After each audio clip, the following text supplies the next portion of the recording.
मुल्क में और बिलखसूस मरकज़ में जो हमारे साथ मैंडेट चोरी का हाथ किया गया, ये नाकाबिले माफ़ी है।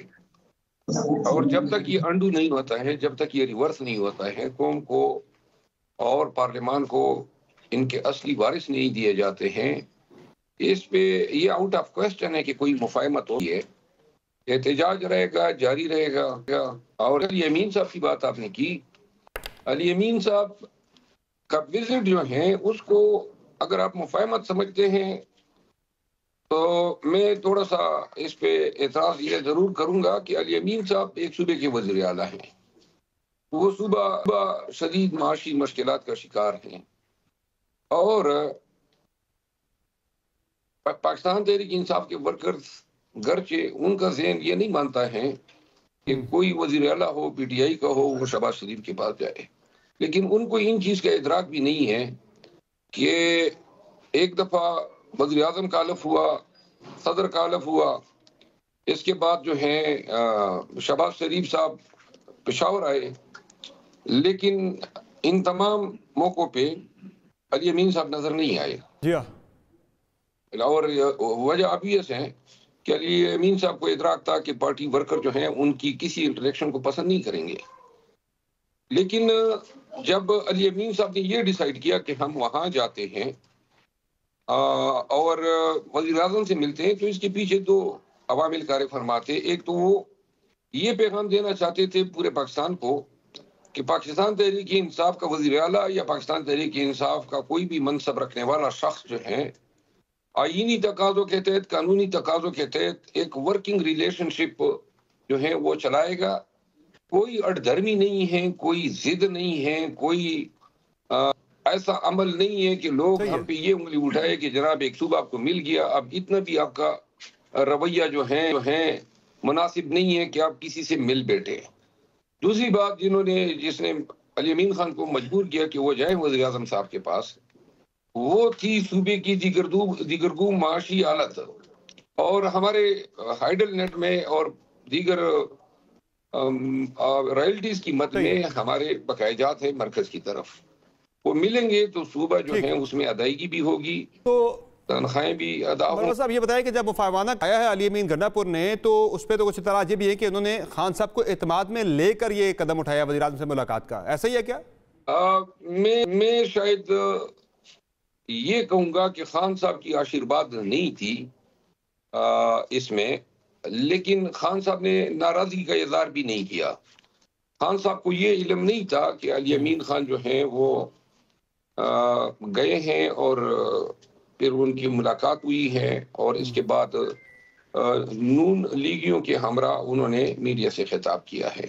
ये पार्टी के अंदर क्या चल रहा है?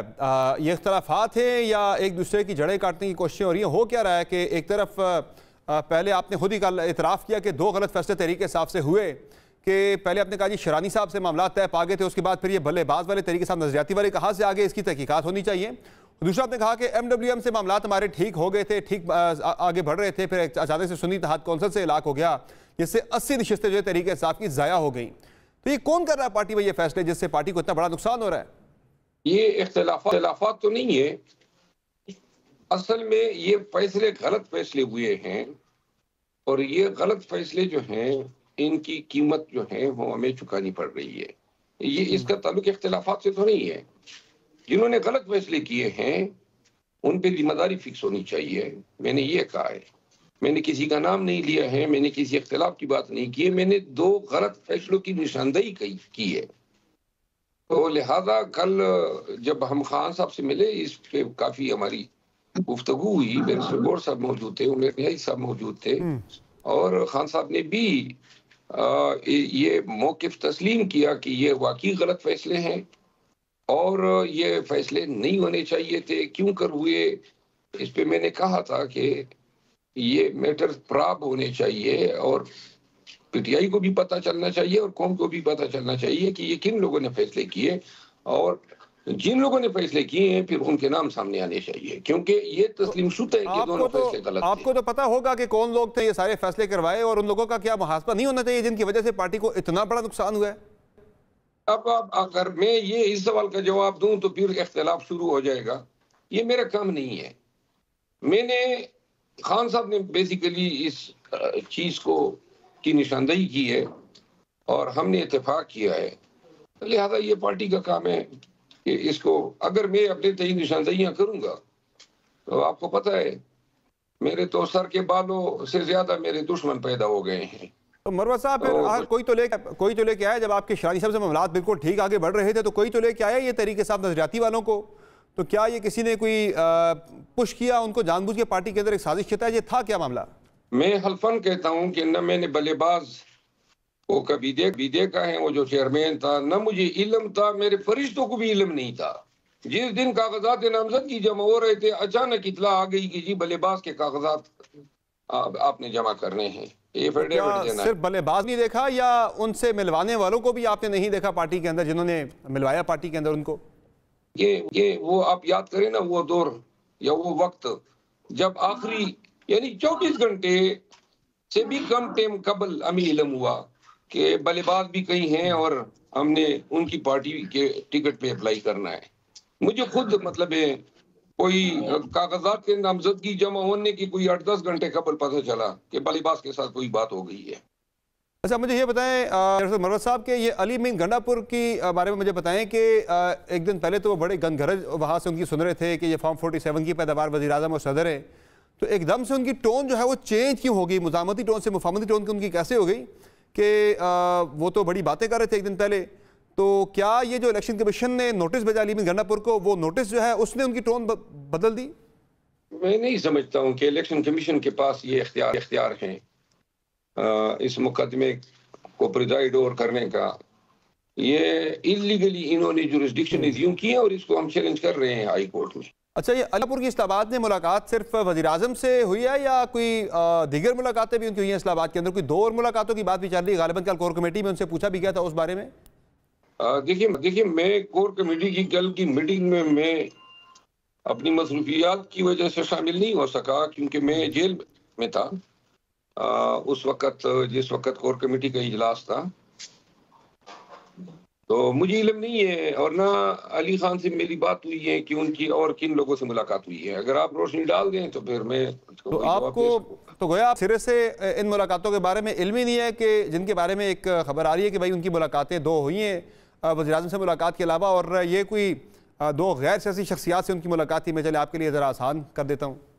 मेरा ख्याल नहीं है कि ये बातें ठीक होंगी क्योंकि ये मैंडेट अली अमीन खान के पास है ही नहीं कि वो जो है इन लोगों से मिले, और शायद अली अमीन खान को के खिलाफ ये एक कैंपेन अब शुरू हुई है जिस अंदाज में वो गए हैं वज़ीर आज़म से मिलने, तो पार्टी के कुछ और अपने वर्कर भी जरा मगालते का शिकार हैं और ये मेरा ख्याल नहीं है, मैं इसको उनके खिलाफ एक कैंपेन गर्दानता हूँ। ये बात नहीं मुमकिन है कि वो इतना बड़ा फैसला अपने तय करें। खान साहब जो हैं वज़ीर आज़म के मिलने पे भी उनकी तबीयत कुछ ज्यादा खुशगवार नहीं थी। सही है।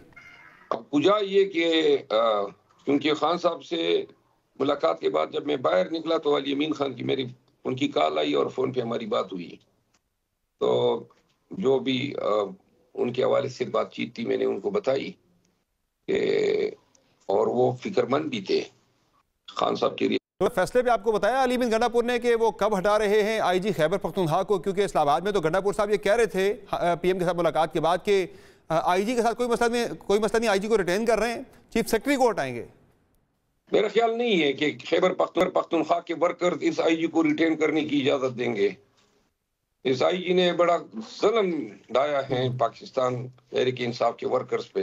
कतई मुमकिन नहीं है कि ये आईजी जो है पीटीआई के दौर में आईजी रहे, और वर्कर्स जो हैं हमारे उनका जो सब्र का पैमाना है वो लबरेज होता जा रहा है। अपनी दौर में दौर हुकूमत में वही जेरे जो हमें मारते थे, पीटते थे, गलत FIR करते थे, वो अगर मनासिब पे बराजमान रहेंगे तो वर्कर ने हमारा हशर नशर कर देना है। अच्छा मरवत साहब, ये बताएं कि जो नोटिस आपको आया है पीर के लिए, उसमें आपके पास क्या शवाहिद हैं और क्या आपके पास इस तरह के शवाहिद हैं कि आप मुतमईन कर पाएंगे FIA को, और कितने क्रेडिबल आपके पास शवाहिद हैं जो आपने इंकशाफ किया था, इल्ज़ाम लगाया था कि आपको कत्ल करने के लिए प्लानिंग हो रही है? जब आपसे मुलाकात होगी मैं आपके साथ शेयर करूंगा, लेकिन मेरे पास वकील हूं मैं सुप्रीम कोर्ट का, और मेरे पास जो एविडेंस है वो लीगली एडमिसिबल एविडेंस है, क्रेडिबल एविडेंस है, और FIA के साथ शेयर करूंगा। मैंने उनकी चंद कॉपीज अपने पार्लियामेंटेरियंस को दी है, शेयर की उनके साथ व्हाट्सएप पे। जरूरत हुई तो शायद पाकिस्तान के अवाम के साथ भी शेयर कर दूं। चलें, आप वो एविडेंस दिखा के मुझे मुतमईन कर पाते हैं या नहीं, आपको FIA को मुतमईन करना होगा। ये बताएं कि स्पीकर ने उमर अयूब को अब तक अपोजिशन लीडर नोटिफाई नहीं किया, तो उनका आपको क्या इरादा लग रहा है कि वो क्यों उमर अयूब को अभी तक नोटिफाई नहीं करे? चूँकि आज भी जब कहा असद कैसर ने कि भाई अपोजिशन लीडर को टाइम दिए, तो स्पीकर अयाज सादिक ने कहा भाई अभी तक तो मैंने नोटिफाई किया ही नहीं है। लग रहा है आपको कि उन्हें नोटिफाई करने का इरादा उनका है भी या नहीं है, और अगर वो नहीं बनते तो फिर आपकी भी PAC की चेयरमैनशिप लगता है खटाई में पड़ जाएगी?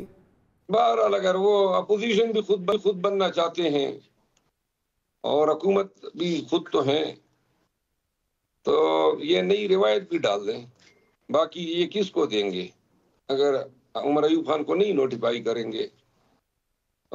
आज तो पूरी खिताब में तो हमें अपोजिशन कह रहे हैं, और अगर इनकी नीयत ये है कि हमें अपोजिशन भी नहीं गर्दानते हैं, वो ओहदे भी अपने पास रखना चाहते हैं जिनके पीछे ये मर रहे हैं।